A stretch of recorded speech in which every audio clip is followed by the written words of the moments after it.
Before we get started with understanding how an ego works, we have to first understand that this thing that we take to be real, this ego, has no reality.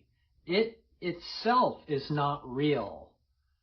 Now, it appears to be real if you're perceiving yourself from a mind in a body, and we do not deny anything in non-duality, and therefore it's okay to think that you have an ego.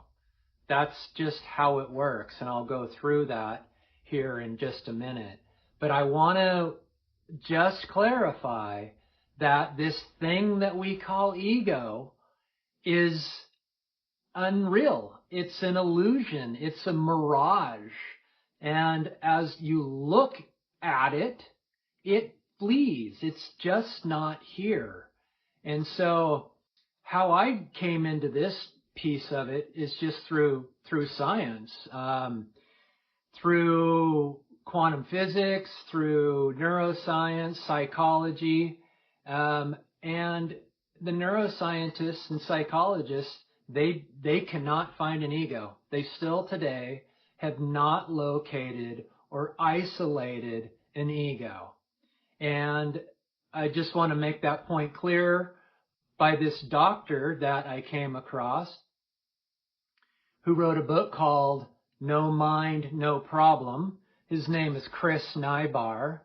And I just want to read you a quote. Mistaking the voice in our head and labeling it as me brings us into conflict with the neuropsychological evidence that shows there is no such thing. So still today, this incredibly intelligent, supposedly, body of knowledge, these people who go to school for years and years to study this ego have never found one. So that makes things real interesting. So how does this ego come into apparent existence? Well, somewhere between the ages of 4 and 6, we start listening to our parents and our brothers and sisters and maybe our grandparents that say, you know, you're cute, or you're a boy, or you're a girl, and you turn your attention away from yourself onto what you believe to be what a boy or a girl is, or what cute is. And the moment you do that, you turn away from the love of yourself. And this ego rises out of self. The self is the source, is the home of ego. And what it's trying to do after it rises, it gets confused, and it spends the rest of its so-called life running around the world trying to find the home of itself, the love of itself, the source of itself. But once the ego rises out of self, it becomes separate from itself, but not totally. It's always got a tether back home to itself. Once the ego rises, it identifies with the body as itself. It says, I am this body, right? Don't you feel like you are in this body somehow? That this body is you? And the strange thing is that this body is inert.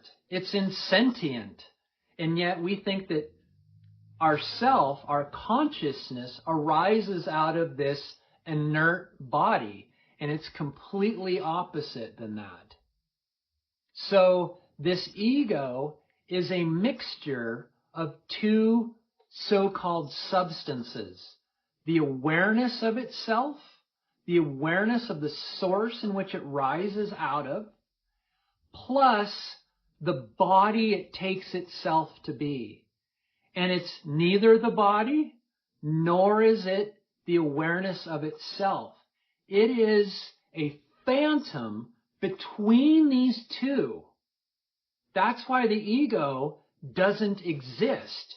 It is this formless phantom that thinks that it's the body and also knows simultaneously that it exists, that it's aware, it has consciousness from its source.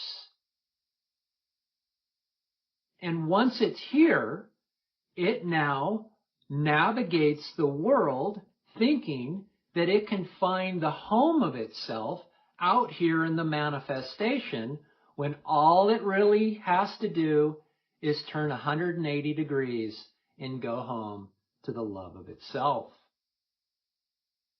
The other phenomena that arises when ego comes into apparent existence, because it thinks it's a body, that it's a form, that it's an object, then everything else that it perceives is also an object.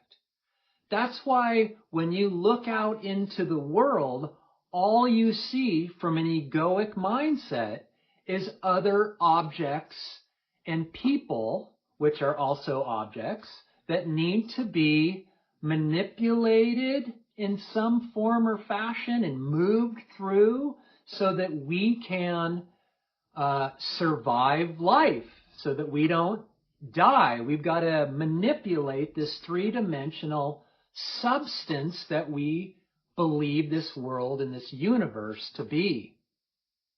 This drives separation.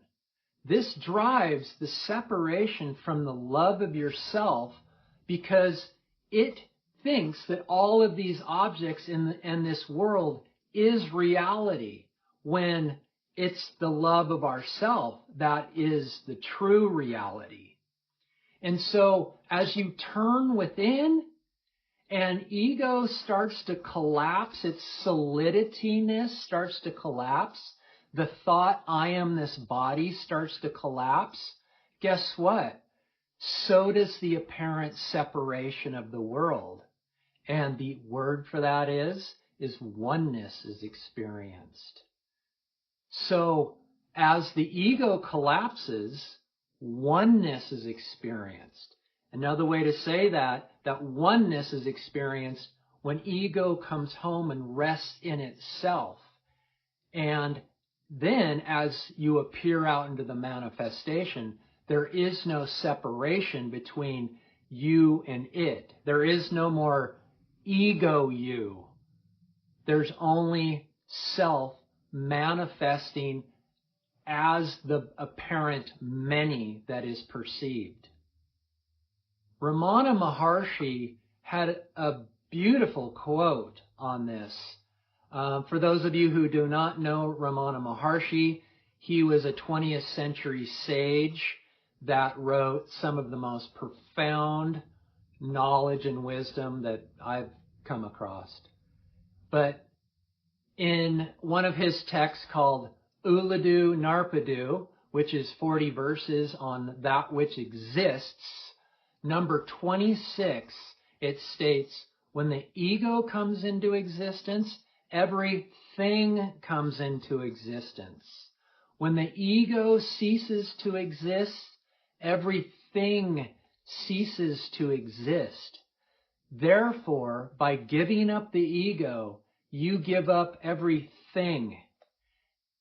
I did the air quotes and thing because as the ego comes into existence, the manifestation becomes a thing of objects. And as you turn within and you reside in self, the things die down and go to zero. And therefore there's no more things. There's just the oneness of yourself. And therefore when you give up the ego, you give up everything. Another way to say that is, when you give up separation and all of the suffering that arises out of feeling separate, you come home to the unity and oneness of happiness and peace and love. And this is why I'm saying that the ego doesn't exist. It apparently exists. We can acknowledge that it apparently exists. But the moment you turn within, and you turn inward, you will see that this ego is a phantom. It's a ghost. And what remains after that ghost disappears? The beautiful wholeness and unity of yourself. Take care.